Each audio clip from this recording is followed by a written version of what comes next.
imagine for a second, right, that you and a close friend decide to go into business together. You have this great idea. You both empty your respective savings accounts, and you each put in the exact same amount of money to get this new venture off the ground. Which is, how so many businesses start. Right. So it's 50-50, right down the middle, equal risk, equal skin in the game. Mm. But a year later, when it comes time to file your business taxes and actually deal with the IRS, you look at your friend across the table and propose something just completely wild. Oh, I can see where this is going.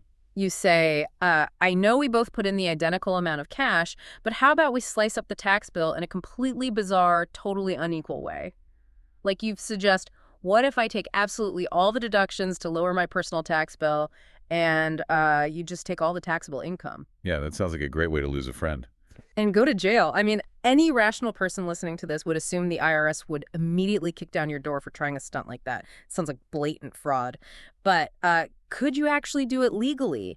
The surprising answer we're going to explore today is maybe. It is a massive maybe. And navigating from a maybe to an actual yes hinges entirely on one of the most intricate, fascinating, and frankly, heavily policed areas of the entire United States tax code. Right. We are talking about the hidden architecture that allows business partners to just completely detach their tax burdens from their actual cash contributions, provided they follow a very specific, almost mathematical set of rules. And that is the mission for today's deep dive. We are immersing ourselves in the high-stakes world of partnership tax allocations under Internal Revenue Code, Section 704B. Which is quite the mouthful. It really is. I know that sounds incredibly dry, Section 704B, like a mouthful of bureaucratic alphabet soup.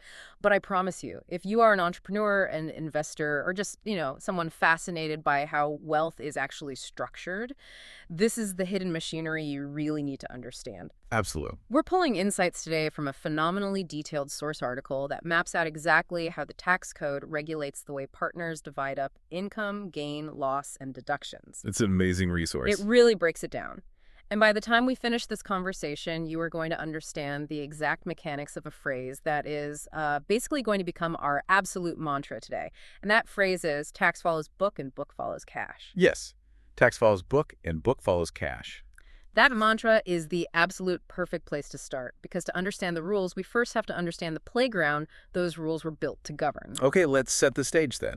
Right, so we need to look at why subchapter K, which is this section of the tax code dealing with partnerships, why it was designed with such incredible, almost dangerous flexibility in the first place. Yeah. And it really begins with the legal nature of a partnership itself. Under the tax code, a partnership is actually not a taxpayer.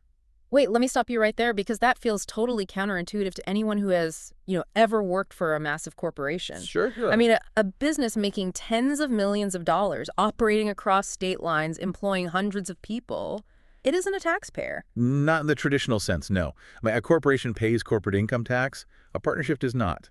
Think of the partnership entity as a massive, completely transparent funnel. Yeah. Okay, a funnel. Yeah. So whatever economic activity the business generates, whether that is ordinary income from selling products, capital gains from selling off real estate, losses from heavy operational costs, or even special tax credits for buying solar panels, the partnership entity itself doesn't pay a single dime of tax on any of those items. Oh, wow. It simply acts as an accounting mechanism.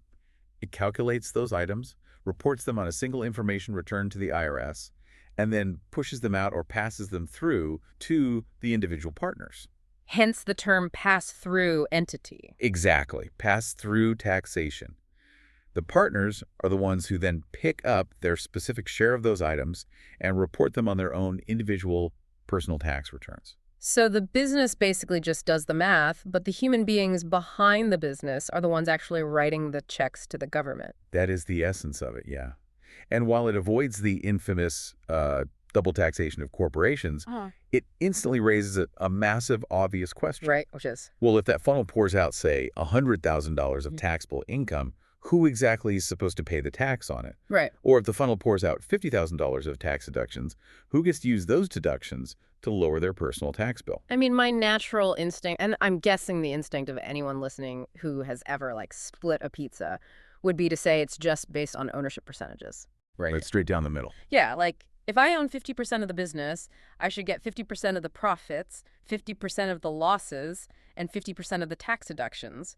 It's clean, it's symmetrical. That is the default assumption most people make. Yeah. But here is where we enter what our source material calls the ultimate playground. Enter Section 704A of the tax code. Okay, 704A. This specific section gives business partners incredibly broad freedom to just throw that symmetry completely out the window. It allows partners to design their own sharing rules. Really?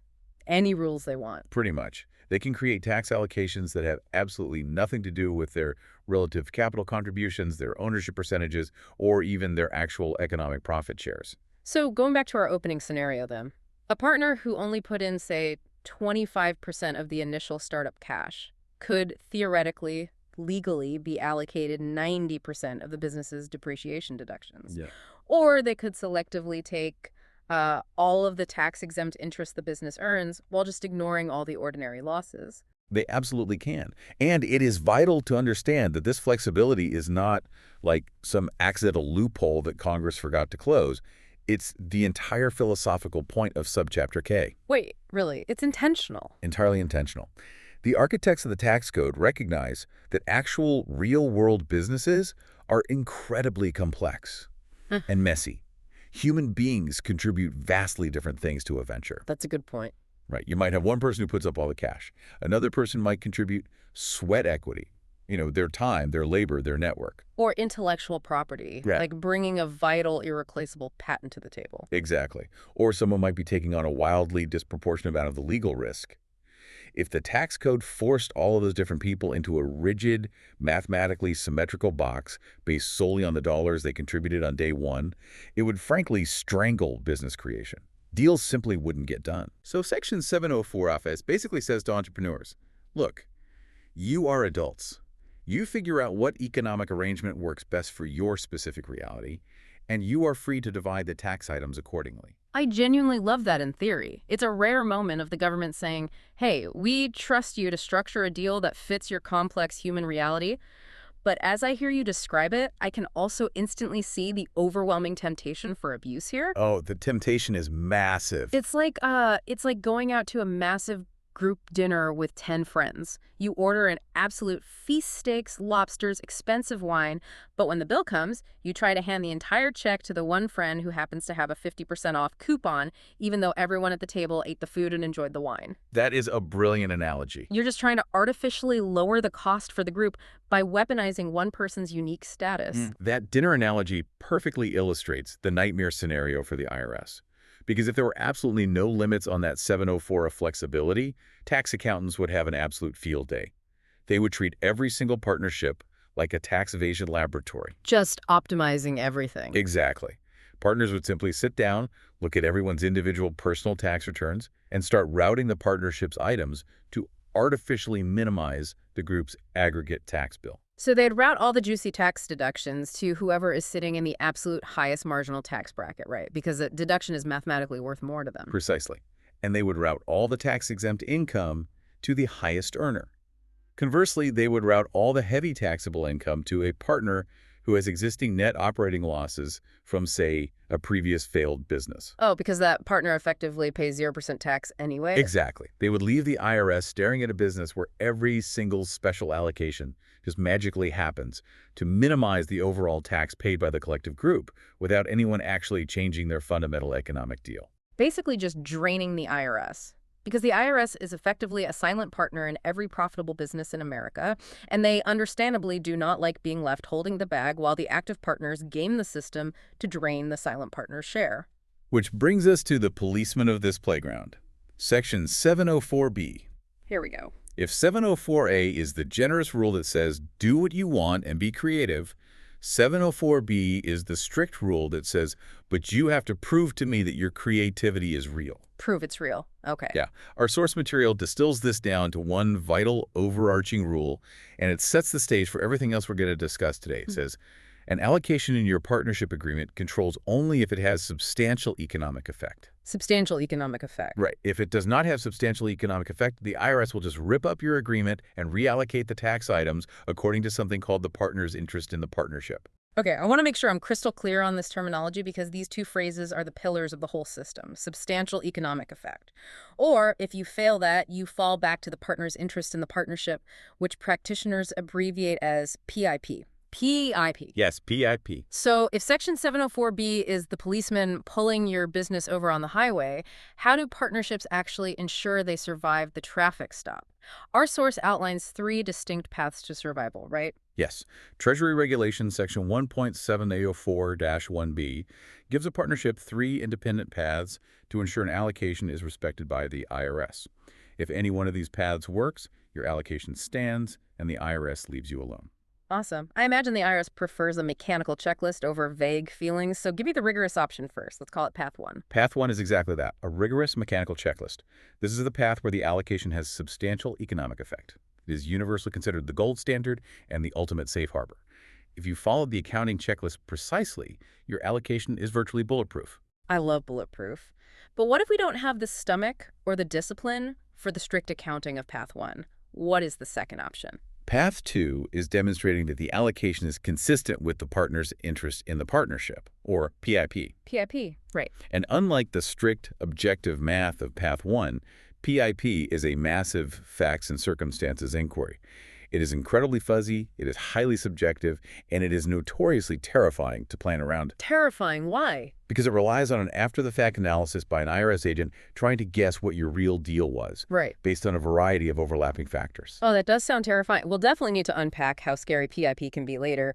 But there is a third path mentioned in the source material. What situations fall into path three? Path 3 is carved out for very specific situations where an allocation fundamentally cannot have economic effect under Path 1, but is deemed to be consistent with PIP under specific targeted regulatory rules.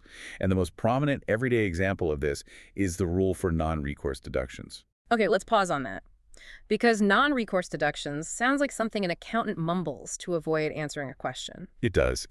Break that down for someone who might be, say, investing in a real estate syndicate for the first time. What makes a non-recourse deduction so special that it needs its own entire path? Think about how a massive real estate deal usually works. Let's say you and I form a partnership to buy a $10 million apartment building. Okay, big building. We put in $2 million of our own cash, and we get an $8 million non-recourse loan from a massive bank. Now, non-recourse means that the loan is secured entirely and only by the building itself. Got it. If the local real estate market totally collapses, the building empties out, and the value of the property plummets to $4 million, the whole thing goes belly up. The bank can foreclose and take the building, but they absolutely cannot come after you and me personally. Ah, so they can't touch our personal bank accounts, our homes, or our other assets to make up that $4 million shortfall. Exactly. The bank is legally walled off from our personal wealth. Now, over time, that $10 million building generates massive depreciation deductions on our tax returns. Let's say we claim $3 million in depreciation over a few years. But think about the underlying reality here. Who is actually bearing the true catastrophic economic risk of that depreciation if the building really is losing that much value? Well, once our initial $2 million is wiped out, we just walk away. So the bank is the entity taking the ultimate financial hit for any value lost below that $8 million mark. You're seeing in the matrix here. I see it. So if the bank is the one implicitly taking the punch, neither you nor I can technically bear the economic effect of those deductions. We aren't on the hook for the lost money. It is logically fundamentally impossible to satisfy the strict Path 1 test for economic effect with a non-recourse loan because the partners themselves aren't bearing the downside risk. That is precisely why Path 3 exists, to provide a highly specialized separate set of rules for those exact scenarios. That makes perfect sense for heavy real estate or infrastructure deals funded by debt. But for the vast majority of standard business operations, startups, service businesses, retail, where the partners are actually putting their own capital at risk, the source notes that well-drafted partnership agreements aim squarely at Path 1. They absolutely do. They want that holy grail of substantial economic effect. So we really need to dissect this phrase. What are we actually proving when we claim an allocation has substantial economic effect? We are actually proving two entirely different things. The phrase decomposes cleanly into two distinct sequential tests. You have to pass the first hurdle to even be allowed to attempt the second. Okay, two hurdles. Let's take the first hurdle. What is the standard for economic effect? The standard for economic effect is incredibly simple in theory. Does the tax allocation actually shift real dollars and not just abstract tax attributes? Real dollars. Right. If a partner is allocated a $100 tax deduction, the IRS demands that that specific partner must really truly be $100 poorer when the partnership eventually winds up and distributes its cash. It cannot just be a paper loss that evaporates into ether. They have to actually bear the financial burden of that deduction. Okay, to use a physical analogy, economic effect proves you actually took a punch. I like that. You felt the pain of the loss in your literal wallet, not just on your tax return. You suffered a real-world consequence for claiming that benefit. That is a great way to visualize it. But taking the punch is only half the battle. Yeah. Once you prove the allocation had an economic effect, you face hurdle number 2, substantiality. Right, substantiality. Even if the allocation moves real dollars and you take a real punch, the IRS steps back and asks a broader question. Is that dollar movement actually meaningful relative to the massive tax savings it produces for the partners? For example, an allocation that shifts $1 of real pre-tax money just to miraculously generate $1,000 of tax savings is definitely going to be flagged. Let me try a different analogy for substantiality. Imagine two people standing on a giant mechanical scale. They are shifting 5-pound weights back and forth between each other. The weights are real, the movement is real. Okay, I follow. If one person holds more weights, their arms genuinely get tired. That's the economic effect, right? But while they are busy shifting these tiny weights between themselves, the overall pressure of the scale is crushing the IRS underneath them. Substantiality asks, are you genuinely shifting the fundamental burden of this business, or are you just rearranging tiny weights as a pretext to crush my tax revenue? I really like that scale analogy. It perfectly captures the disparity between the economic movement and the tax result. Yeah. And what you'll notice as we dive deeper is the dramatic difference in flavor between these two tests. How so? Well, the economic effect test proving you took the punch is rigid, cold, and highly mechanical. It is a pure accounting exercise. You either meet the checklist or you don't. But substantiality, that is where human judgment enters the chat. Yeah, that is where intention, nuance, and probability live. And, not coincidentally, that is where almost all the vicious IRS litigation happens, because you are arguing over motives and future probabilities. We will definitely get to the messy litigation of substantiality, but we have to start with the mechanics. To understand how a partner proves they took the economic punch, we have to look at how partnerships keep score. This brings us to the economic effect test and its primary tool, which I like to think of as the ultimate unforgiving running bar tab. The running bar tab, that perfectly captures the ongoing cumulative nature of this tool.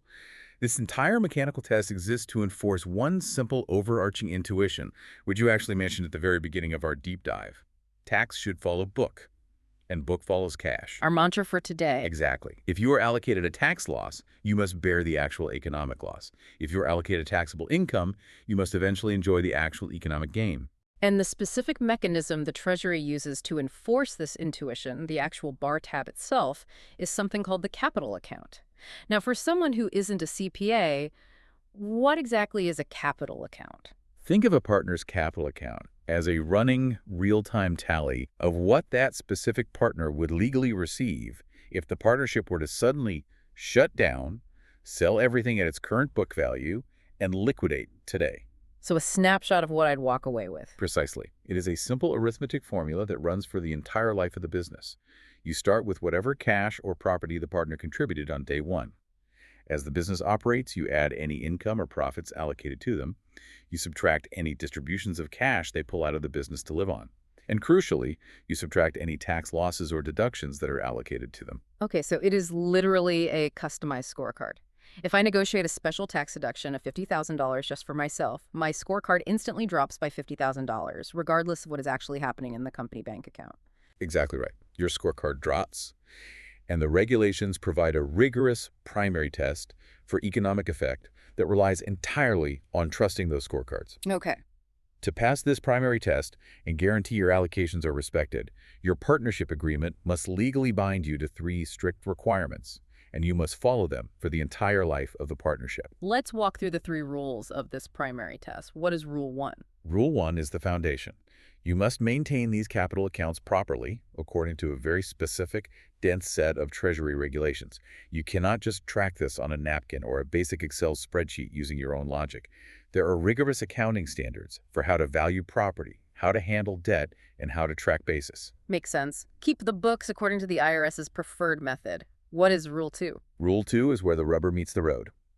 When the partnership eventually liquidates, or when any single partner exits the business, the actual hard cash distributions must be made in strict accordance with the positive balances in those capital accounts. So, if my scorecard says I have $10,000 left, and your scorecard says you have $100,000 left, that is exactly how the remaining cash in the bank account is handed out. Yes. We don't get to the end of the line, look at the cash, and decide to just split it 50-50 because we are old friends. You absolutely cannot do that. Right. The scorecard dictates the final payout, period.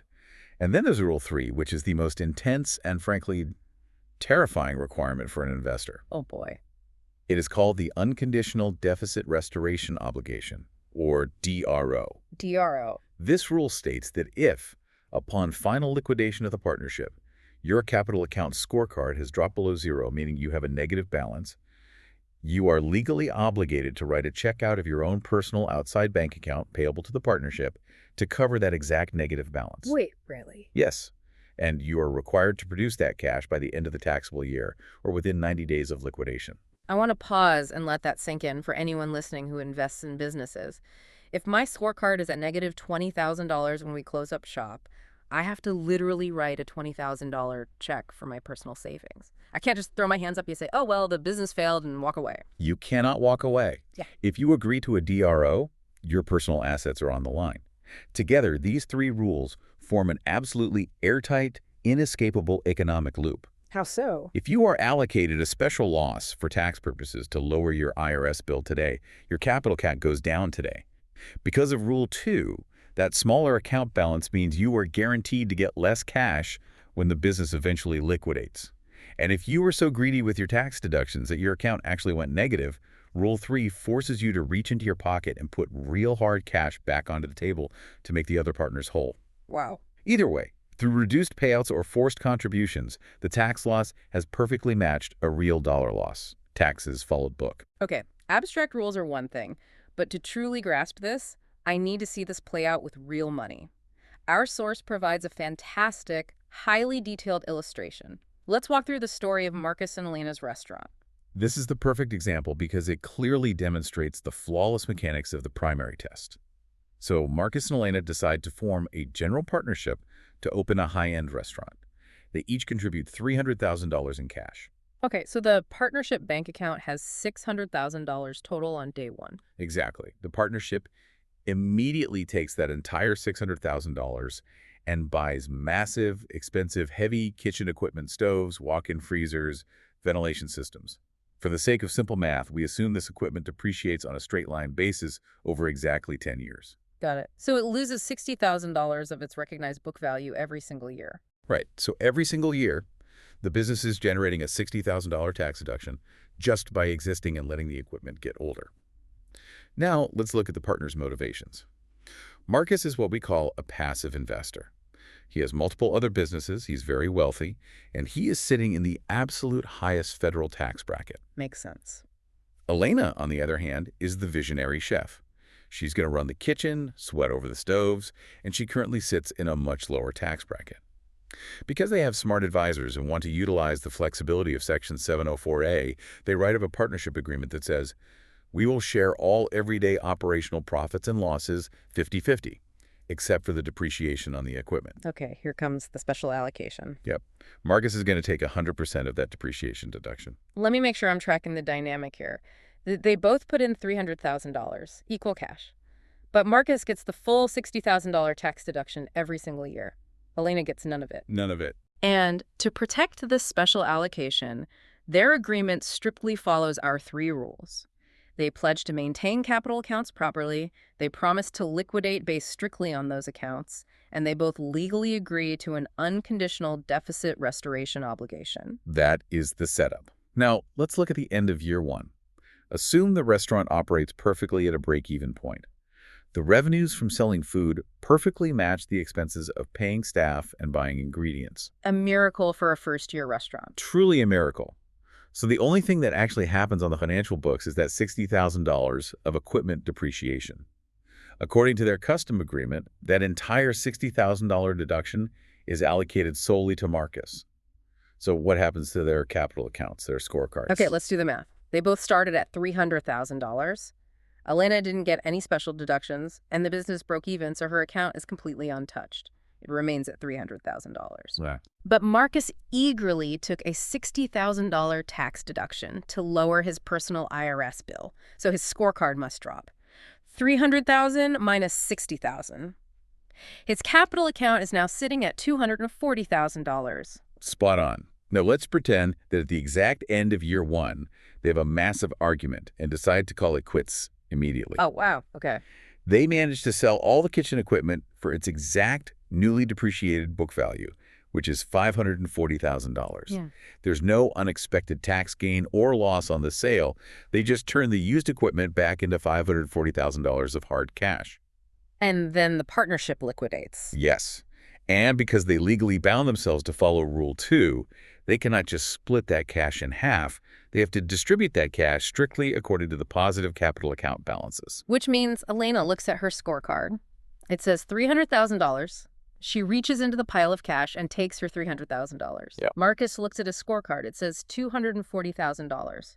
He takes the remaining $240,000. And notice the profound elegance of what just happened. Marcus contributed $300,000 of his wealth on day one. He walked away with only $240,000. He suffered a real, painful economic loss of $60,000. Yeah, he really did. And Elena, she contributed $300,000 and walked away with her full $300,000. She completely broke even. The $60,000 tax deduction that Marcus joyfully claimed on his tax return tracked precisely with $60,000 of real economic burden that he eventually felt in his wallet. The tax benefit was not a phantom. It was tied to a real penalty. Tax followed book. The allocation has perfect, undeniable economic effect. It is brilliant in its simplicity. The IRS is perfectly happy because Marcus actually paid the ultimate price for that early deduction. I want to pose the critical what if that breaks this system, because there's always a what if. There always is. What happens if they don't have that terrifying third rule? What if Marcus refused to sign a deficit restoration obligation, a DRO? Without a DRO acting as the final backstop, the whole philosophical system collapses. Let's run the exact same restaurant example, same partners, same equipment. But let's fast forward to the end of year 6 and assume there is no DRO in the contract. Okay, year 6. Let's update the scorecards. For 6 consecutive years, Marcus has been eagerly claiming a $60,000 deduction on his personal taxes. 6 times 60 is $360,000 in total accumulated deductions. Let's run the subtraction on his capital account. He started at his initial $300,000 contribution. We subtract the massive $360,000 in deductions he enjoyed. Oh, boy. His capital account has blown past zero and is now deeply negative. It sits at negative $60,000. Elena's account, remember, is still sitting pretty at positive $300,000 because she hasn't taken any special deductions. Now, disaster strikes. Let's say they decide to sell the equipment and liquidate the restaurant at the end of year 6. Okay. After 6 years of heavy use in a commercial kitchen, the equipment only has a book value of $240,000. They managed to sell it for exactly $240,000 in cash. So picture the scene. They are sitting at a table with $240,000 in cash sitting between them. They are ready to liquidate. Elena confidently looks at her scorecard, which says she is owed her full $300,000. She reaches out to take it. But the money simply isn't there. There's only $240K. She's short by $60,000. And this is the moment of truth. If they had a DRO Rule 3, Marcus would be legally forced by contract to look at his negative $60,000 scorecard balance, pull out his personal checkbook, write a check for $60,000 out of his separate wealth, and put it on the table. Right, which would fix everything. Yes. That personal check would bring the total cash pool up to $300,000, and Elena would get completely made whole. But in this what-if scenario, Marcus refused to sign a DRO. He has no legal obligation to restore that deficit. He owes nothing. So Marcus just shrugs, walks away, having enjoyed $360,000 in massive tax deductions over the last 6 years, and Elena is left totally holding the bag. She put in $300,000 on day one and only gets $240,000 back today. She just suffered a $60,000 real dollar loss. You've hit the exact mechanism of the fraud. Elena took the real dollar loss so that Marcus could get a massive tax benefit. The depreciation that Marcus enjoyed for tax purposes was economically borne by Elena's wallet. Tax did not follow book. Tax did not follow book. This is the ultimate nightmare scenario for the IRS. Because Elena subsidized Marcus's tax play, the primary test fails utterly. And if an IRS agent audits this, they will aggressively disallow Marcus's historical allocations and penalize him. That terrifying year 6 scenario makes the absolute necessity of the DRO so clear. You need that backstop. But here is the massive, unavoidable real-world friction with this rule.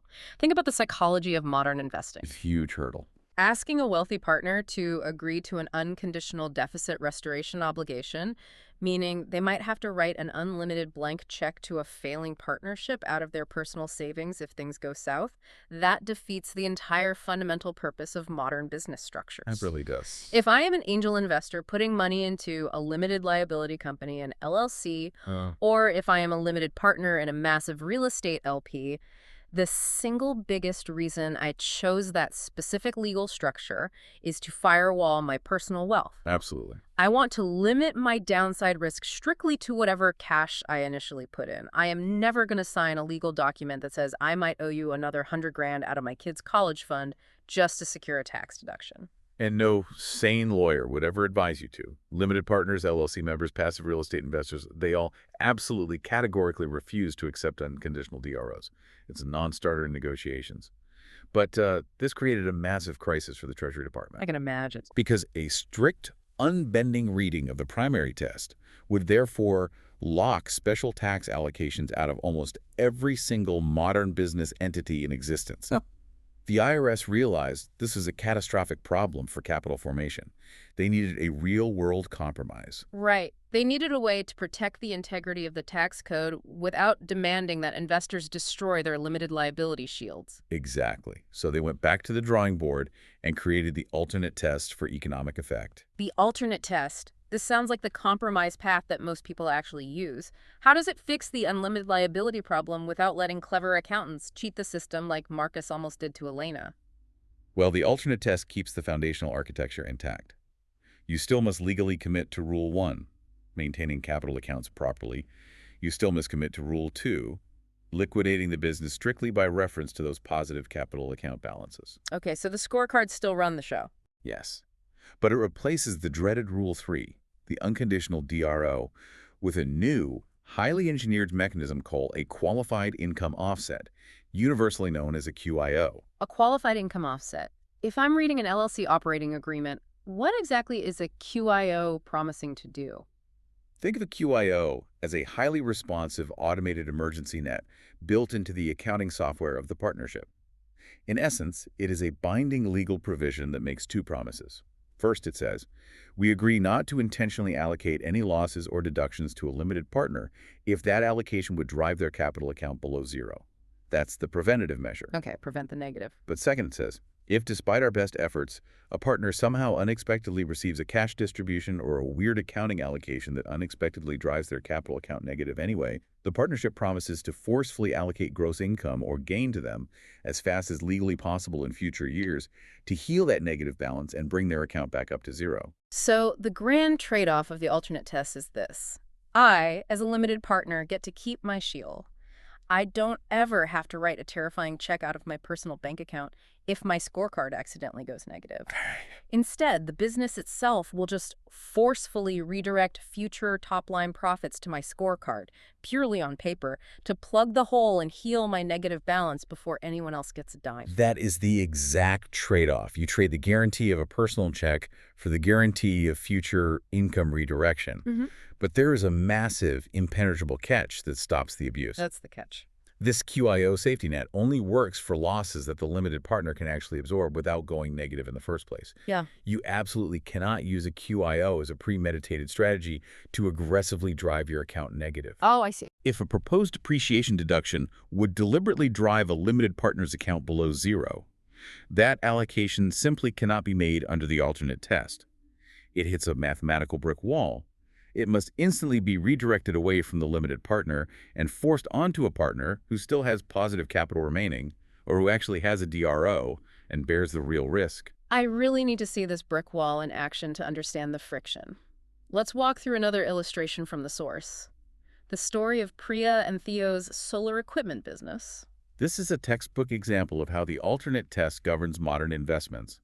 Priya and Theo decide to form a limited partnership. Priya is designated as the general partner. Okay, so she manages the business. Right. This means she manages the day-to-day operations, and crucially, under state law, she is personally legally on the hook for the debts of the partnership.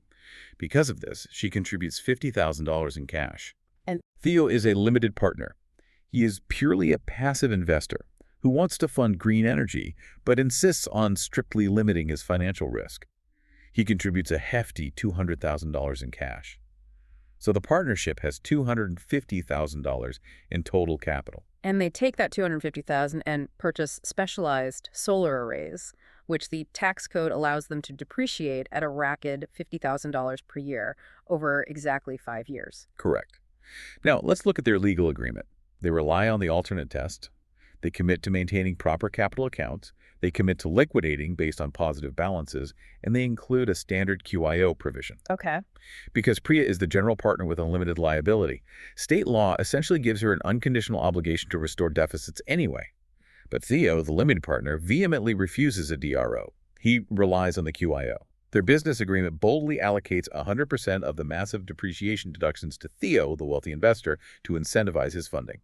Assume the business otherwise just breaks even every year on selling electricity. Let's track Theo's scorecard over the first 4 years. Okay, let's run the math. Theo starts his capital account with his $200,000 contribution. At the end of year 1, he claims a $50,000 depreciation deduction on his taxes. His account drops to $150,000. Yep. And Priya hasn't taken any deductions, so she is still sitting at her original $50,000. End of year 2, Theo takes another $50K deduction. His account drops to $100,000. Year 3, he takes another $50K, dropping down to $50,000. Finally, at the end of year 4, Theo takes yet another $50K deduction. Let's check his scorecard. $50,000 minus $50,000. Theo's capital count is now exactly at 0. And Priya is still sitting patiently at $50,000. Right. Pause right there. Up to the end of year 4, everything is functioning perfectly under the rules. Theo has successfully absorbed $200,000 worth of tax deductions over 4 years, which perfectly, symmetrically matches the $200,000 of real cash he put at risk on day 1. That makes perfect sense. But now we cross into year 5. This is what nervous tax practitioners refer to as the QIO cliff. In year 5, the solar equipment generates its final $50,000 depreciation deduction. Theo's original contract explicitly says he's supposed to get 100% of all depreciation. So can the accountant allocate that final $50,000 to Theo? Well, if the accountant allocates it to Theo, his capital account goes from 0 down to negative $50,000. But wait, he's a limited partner. He stubbornly refused a DRO. He is never going to write a check to fix that negative balance if the business folds tomorrow. Exactly. Can the QIO step in, heal the deficit later, and let him take the deduction now? Absolutely not. This is the crucial inflexible point of the alternate test. A QIO is not a magical loophole that lets you keep taking deductions into infinity. As our source explicitly notes, the QIO is strictly a remedy for unexpected accidental deficits like, say, an unanticipated legal settlement draining cash. Unexpected. Right. It is not a license to deliberately create a deficit through planned depreciation. If the accountant attempts to allocate that year 5 deduction to Theo, it violates the alternate test the very second the ink dries. It is an invalid allocation. So what legally has to happen? That year 5 deduction flies toward Theo, hits the QIO brick wall, and bounces off. It must be forcibly redirected to Priya. Because Priya is the general partner. Even though she only put in $50,000, she still has a positive $50,000 balance in her capital account. And more importantly, even if it drove her negative, she inherently has a DRO because of her legal status. She is legally bound to take the hit if things go wrong. That's the mechanism. So the accountant must override the contract and allocate the final $50,000 year 5 deduction to Priya. Her capital account absorbs the blow and drops from $50,000 to zero. Look at the beauty of the final ledger. At the end of year 5, the equipment is fully depreciated to zero. Theo's account is exactly zero. Priya's account is exactly zero. If the partnership sold the useless equipment for $0 and liquidated, no one would receive a single penny, and the books would balance with flawless precision. Tax has followed book all the way down to the absolute bottom. Exactly. It's an elegant mathematical cage. So a QIO essentially makes a strict bargain with a limited partner. You can enjoy all the special disproportionate tax benefits you want, and you don't ever have to write a terrifying check if things go bankrupt. Yeah, the tax party violently ends the exact second your scorecard hits zero, not one penny further. That is the fundamental trade-off of limited liability in the tax code. You successfully limit your downside financial risk, but by doing so, you forcefully limit your ability to absorb tax losses beyond your actual tangible investment. Okay, so we've spent a lot of time looking at the intense, rigorous accounting of the primary test and the highly engineered, real-world compromise of the alternate test. Both require high-priced lawyers and meticulous CPAs. They definitely do. But what about the messy reality of small businesses? What if a partnership is just completely oblivious to all of these dense rules? Let's say two buddies start a landscaping business, they download a generic agreement off LegalZoom, they don't hire a fancy tax attorney, and they genuinely don't even know what a capital account is. Happens all the time. Are they doomed? Is it an automatic IRS audit, massive penalties, and a total reallocation of their taxes? It's not an automatic death sentence. Yeah. The Treasury regulations actually contain a fascinating, somewhat merciful fail-safe, which our source affectionately dubs the dumb but lucky rule. That's amazing. In the formal tax literature, its name is the economic equivalence test. I genuinely love that the IRS, an agency not exactly known for its sense of humor, actually has a dumb but lucky provision built right into the most complex area of the tax code. How does it save you? It works as a retroactive safety net. If a partnership completely fails both the primary and alternate tests, perhaps their contract literally doesn't even mention the words capital accounts, let alone a DRO or a QIO, the IRS will run a hypothetical simulation. Oh yeah, a simulation. If the hypothetical liquidation payouts under their clumsy agreement happen to coincidentally match exactly what would have happened if they had perfectly followed the rigorous primary test, the allocation is respected and deemed valid. Give me a visceral example of how two founders stumble into this luck. The most common scenario happens in very simple symmetrical startups. Two founders decide to launch a small software company. They each wire $10,000 into a new business bank account. They sit at a diner, write a one-page agreement on a napkin, and it simply says, we are 50-50 partners. We split absolutely everything, profits, losses, expenses, and final sale proceeds, straight down the middle, forever. Okay, very simple. They formally satisfy zero of the IRS's maintenance rules. No capital accounts, no DRO, no QIO. But if you look at the fundamental economic reality of their arrangement, if they were to liquidate that software company at any given point in time, whether they have $2,000 left or $2 million, they're going to take whatever cash is in the bank and simply divide it in half. Which, ironically, is exactly the mathematical outcome that would have happened if they had paid an accountant $10,000 to meticulously maintain capital accounts that moved in perfect lockstep every single day. Exactly. The final, real-world dollar distribution to the human partners perfectly matches what the strict rules would have demanded. So the IRS essentially looks at the napkin and says, you didn't follow our incredibly complex process, but your organic math naturally arrived at the correct, equitable destination. We will give you the benefit of the doubt and respect the allocations. It exists to rescue simple, well-meaning, non-abusive arrangements from catastrophic technical foot faults. Yes, but I must stress this with absolute urgency for anyone listening. It is not a planning strategy. No competent tax professional ever drafts a document intending to rely on the economic equivalence test. Right, don't plan to be dumb, but lucky. Exactly. It is a desperate Hail Mary defense you raise during an audit when you suddenly realize the paperwork was botched 5 years ago, praying you were lucky enough that the economics naturally aligned. Let's assume you aren't relying on luck. Let's zoom out and look at the bigger picture. Let's say you hired the best lawyers, you perfectly followed the rules, you meticulously maintained capital accounts, you instituted an ironclad QIO, you made sure every single tax allocation shifted real dollars and was reflected on the scorecards. You passed the economic effect test with flying colors. You took the punch. Okay, strong setup. Are you finally safe from the IRS? Can you pop the champagne? Put the champagne back in the fridge. Ah, You are absolutely not safe yet. You have only passed the first mechanical hurdle. You successfully proved you took the punch. yeah. Now you have to face the much more subjective, dangerous hurdle, the substantiality test. This is where the IRS shifts from acting like an accountant to acting like a detective, checking to see if your entire perfectly accounted for structure is just a sophisticated game. Right. This is where we return to my scale analogy.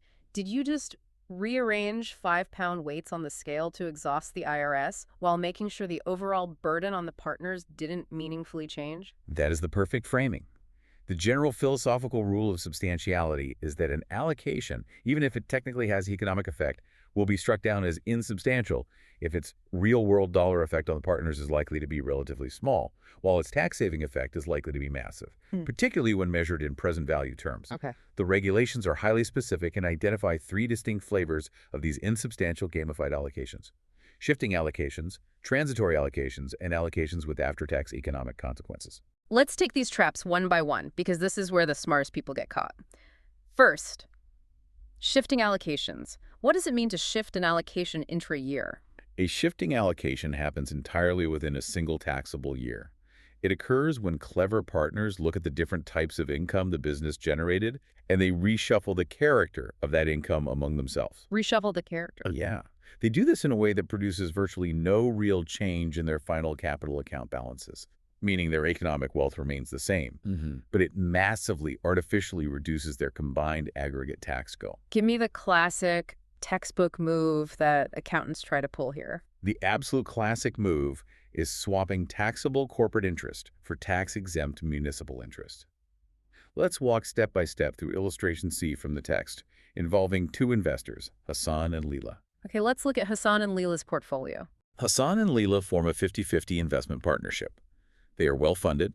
They each contribute $500,000 in cash, giving the partnership a cool $1 million to deploy. The partnership simply buys 2 financial assets: $500,000 worth of taxable corporate bonds that safely yield 5%, and $500,000 worth of tax-exempt municipal bonds that yield slightly less, at 4%. Let's establish the baseline income. Every year, those corporate bonds spin off $25,000 of fully taxable interest, and the municipal bonds spin off $20,000 of tax-free interest. So there is a total of $45,000 in hard cash coming into the partnership bank account every single year. Correct. Now let's look at the vastly different tax profiles of the human beings involved. Hassan is incredibly wealthy, he has massive income from other sources, and he sits in the highest federal income tax bracket, let's say 37%. Leela, on the other hand, is in a unique position. She has a massive net operating loss, or NOL carryover, from a disastrous previous business venture that failed.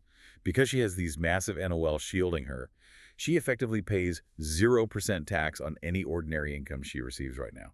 Oh, I can already see the gears turning in their CPA's head. If they just play it straight and split everything 50-50 normally, Hassan gets half the taxable money and has to pay a painful 37% tax on it, while Leela gets the other half and her NOLs just absorb it harmlessly. Hassan obviously hates that inefficiency. He doesn't want to pay that tax if he doesn't have to. Right. So they decide to amend their partnership agreement to get clever and optimize. They write a special provision that says, instead of splitting the income 50-50, we will allocate 100% of the tax-exempt municipal bond interest directly to Hassan, and we will allocate 100% of the taxable corporate bond interest directly to Leela. Wait, let's do the actual math on that swap to see if it's fair.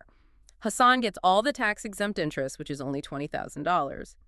But under a normal 50-50 split of the total $45K pot, he was supposed to get $22,500. He is financially short by $2,500.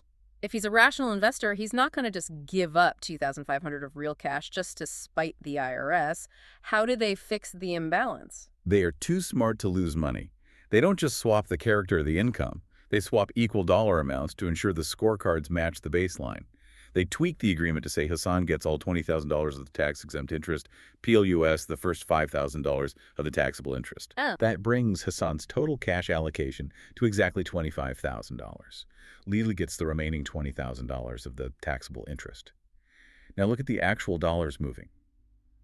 They each receive exactly $25,000 in cash. Their capital accounts both kick up by exactly $25,000. Economically, their wealth has grown in a manner utterly identical to a boring, simple 50-50 split.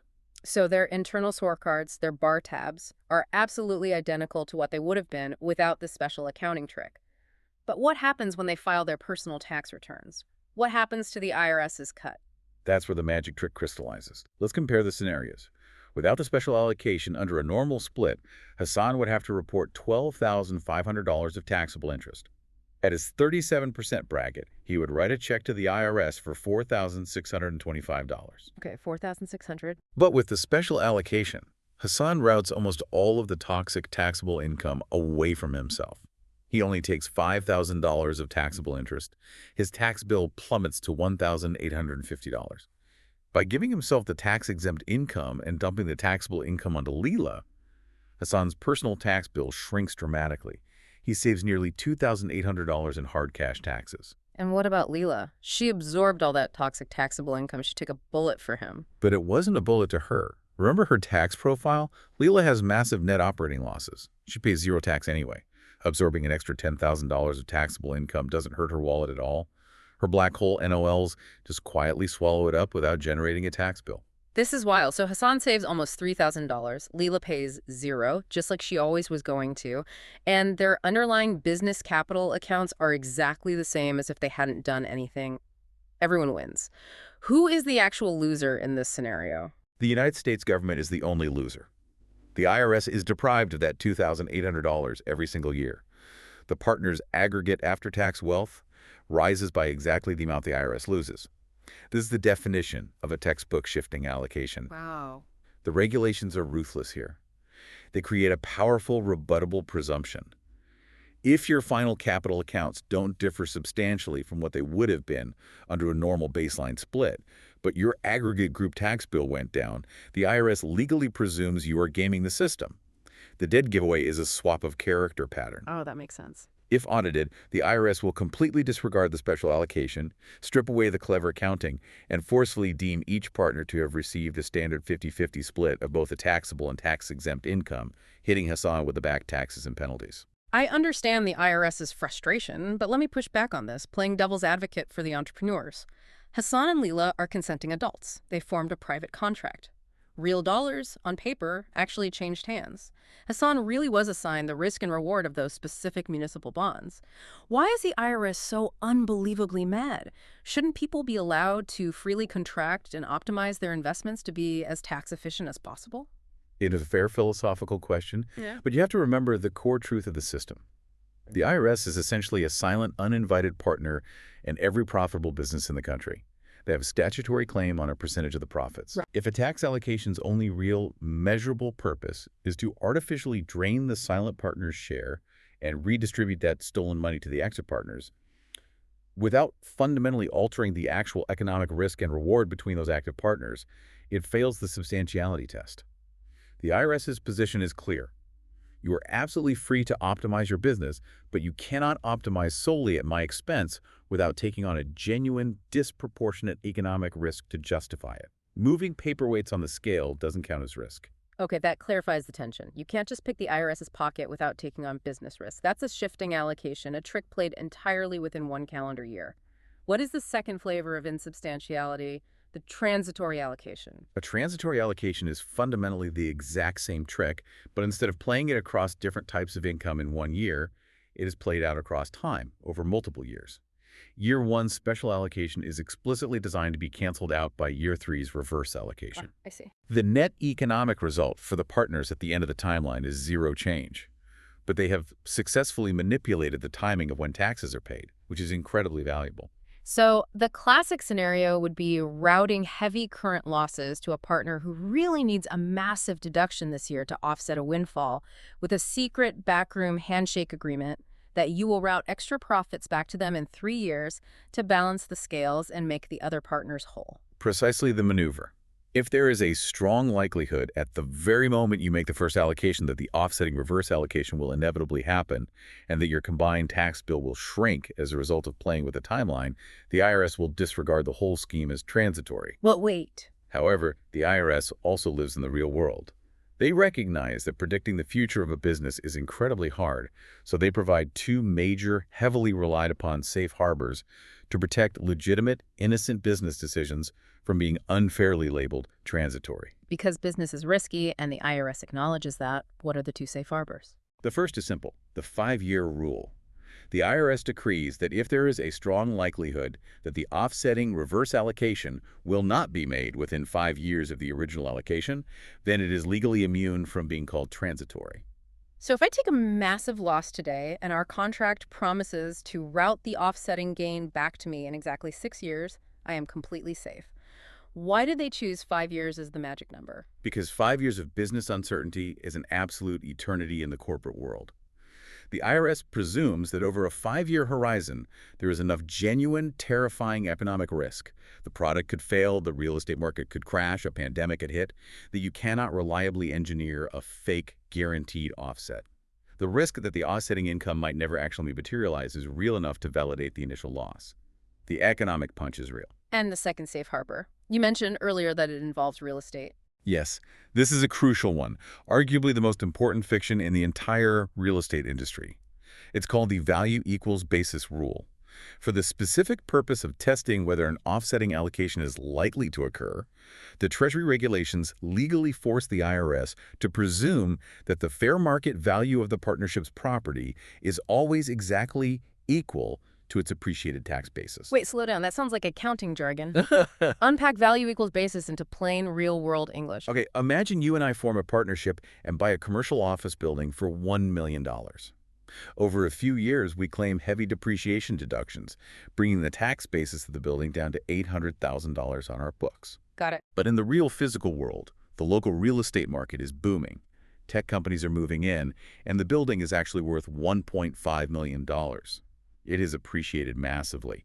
When the IRS is testing our partnership for transitory allocations, the regulations legally mandate that the IRS must blind itself to reality. They must legally pretend the building is only worth its appreciated basis of $800,000. Why on earth would the IRS intentionally legally blind itself to the actual massive real-world value of the building? That seems like they're giving away the farm. They do it to short-circuit a very specific, devastating category of attacks by aggressive IRS field agents against the standard industry practice called a gain chargeback. In real estate syndication, it is universally common to allocate all the early, heavy depreciation losses to the wealthy cash investors to incentivize them. But the contract comes with a promise.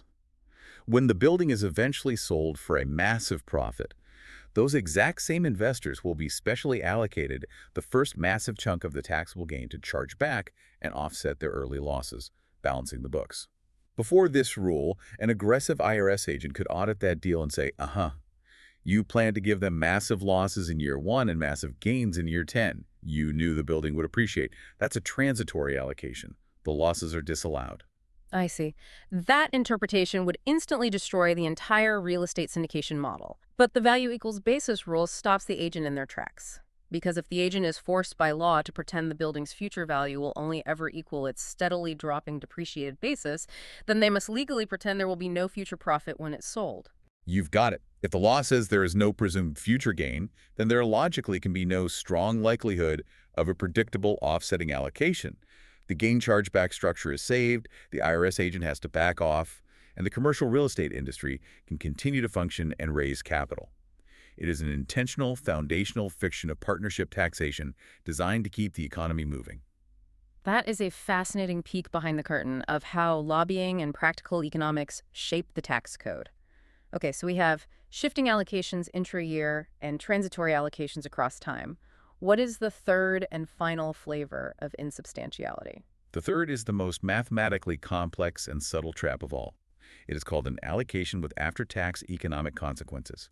This catches the schemes that are too smart for their own good. Too smart. Yeah, this happens when the partner's capital counts genuinely do shift, meaning the allocation isn't just a fake wash on paper, real wealth is moving, but due to wildly different tax brackets and discount rates between the partners, the allocation turns into a massive financial winner for everyone involved and a loser only for the government.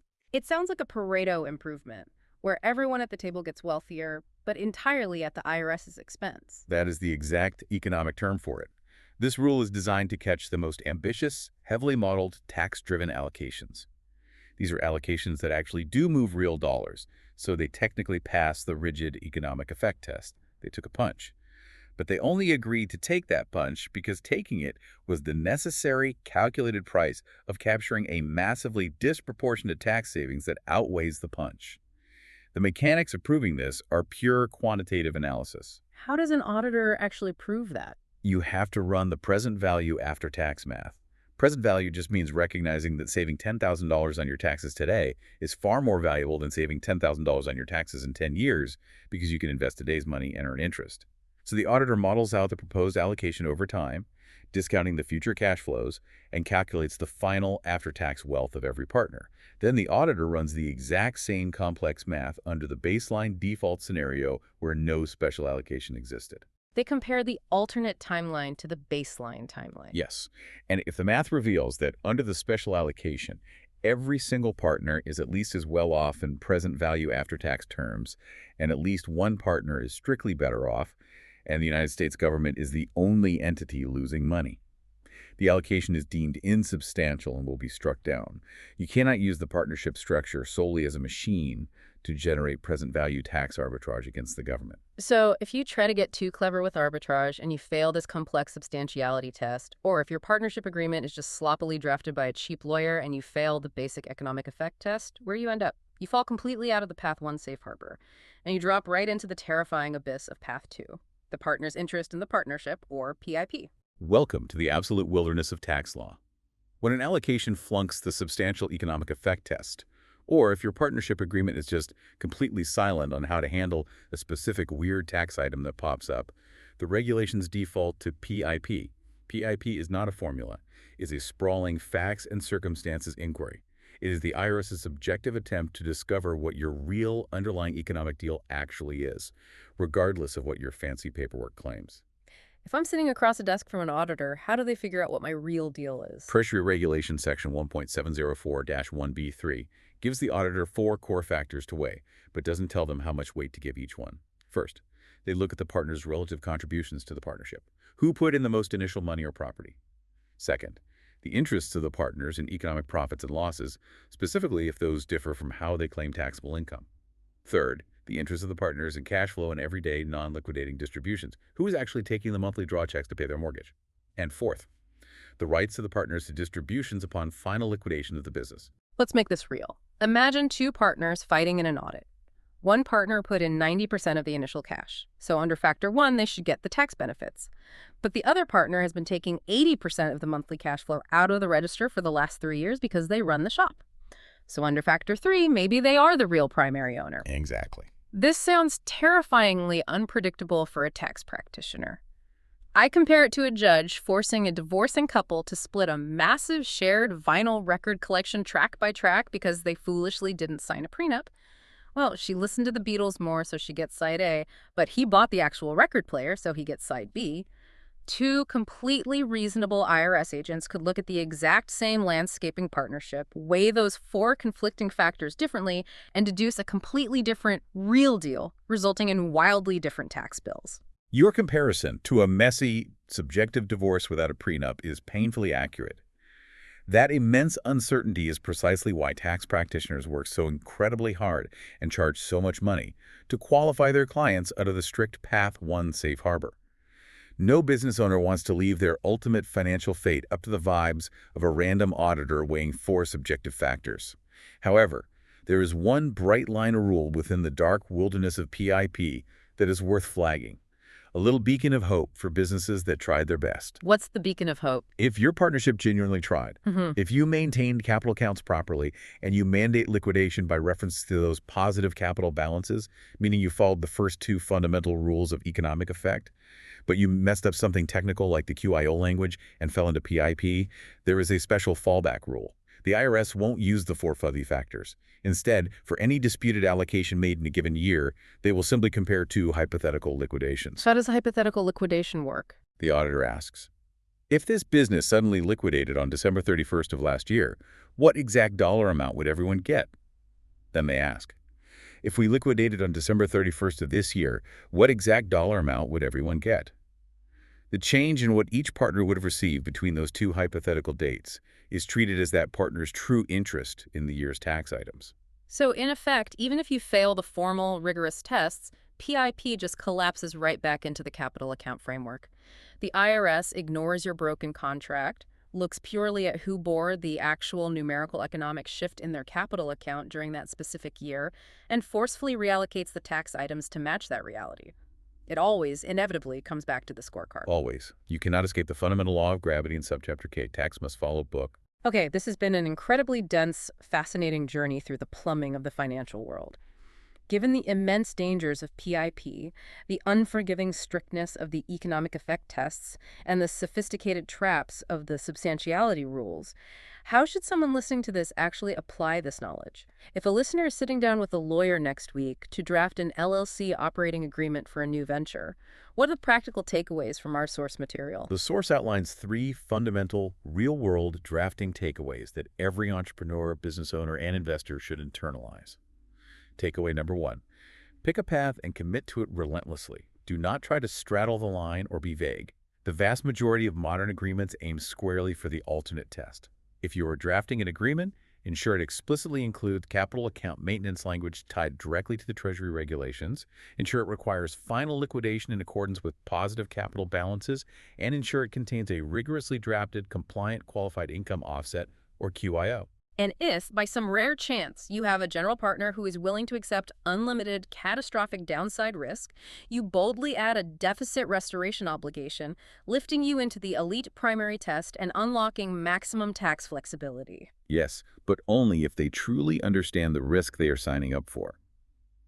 Takeaway number two, treat the substantiality test as a brutal math problem, not a casual vibes check.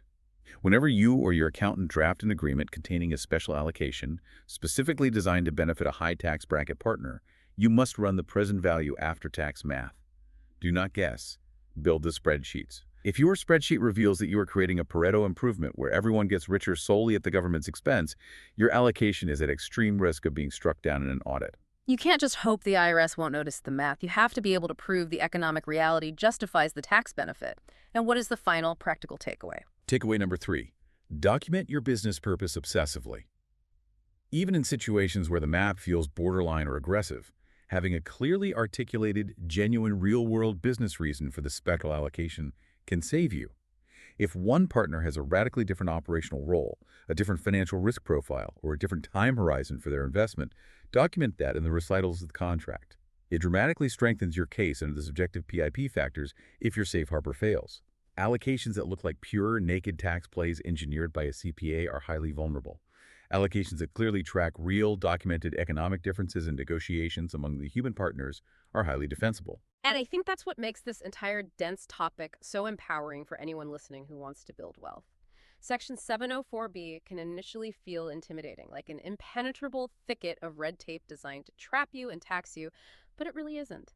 As the text eloquently says, it is an integrity rule. It is not a trap designed to stop business creativity. It is a tool. Knowing these rules intimately allows you to structure deals intelligently. You don't have to rely purely on default, boring 50-50 assumptions just because they are easy. You can allocate risk and reward in highly customized, asymmetric ways to attract the exact capital or talent you need, as long as you have the integrity to ensure the tax reality rigorously aligns with the economic reality. That is the perfect synthesis.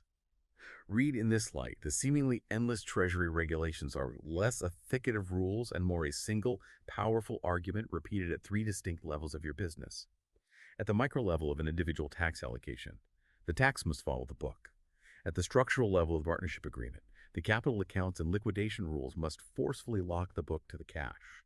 And at the macro level of the partnership's entire lifetime, the real dollar effects of each allocation must be substantial enough that gaining the tax consequences cannot possibly be the dominant motivation. Get those three levels aligned, and Section 704B transforms from a policeman into an incredibly powerful tool for business building. Let's briefly recap this journey for everyone still with us. We started with the wild, almost unbelievable freedom of Subchapter K, where business partners can theoretically divide up the IRS bill almost however they want. We met the policeman of that playground, Section 704B, which stubbornly demands that tax follows book. We explored the elegant magic of capital accounts, the running bar tab that keeps everyone economically honest. We saw the intense, unforgiving mechanical rules of economic effect, the real-world limited liability compromise of the qualified income offset, and the tricky game-stopping hurdles of this substantiality test. And we also peered into the messy, unpredictable wilderness of PIP and saw exactly why avoiding it through careful, mathematically sound contract drafting is so utterly crucial for your peace of mind. Now, before we sign off, I want to leave you, the listener, with a final provocative thought to ponder. This builds entirely on what we've unpacked today, but explores a fascinating new implication for the future of business. Think back to the value equals basis safe harbor rule we discussed during the Transitory Allocations section. The foundational rule that short-circuits IRS attacks, but legally presuming, for the sake of tax testing, that an asset's true real-world value is only exactly what its depreciated tax basis is on the books. Exactly. That foundational fiction was designed in an era of tractors, factories, and traditional commercial real estate. Tangible things that generally depreciate predictably. But think about what happens when we attempt to violently apply that 20th century logic to the modern world of 2026. What happens in high-growth tech startups or partnerships holding volatile intellectual property or crypto asset ventures? In these spaces, the underlying asset's real-world value might 100x overnight based on a single software update or market swing, while its tax basis remains stubbornly near zero. Does the foundational fiction of Section 704B start to completely break down when the underlying asset is hyper-volatile? If the gap between the IRS's presumed value and the explosive economic reality becomes billions of dollars, can these safe harbors actually hold?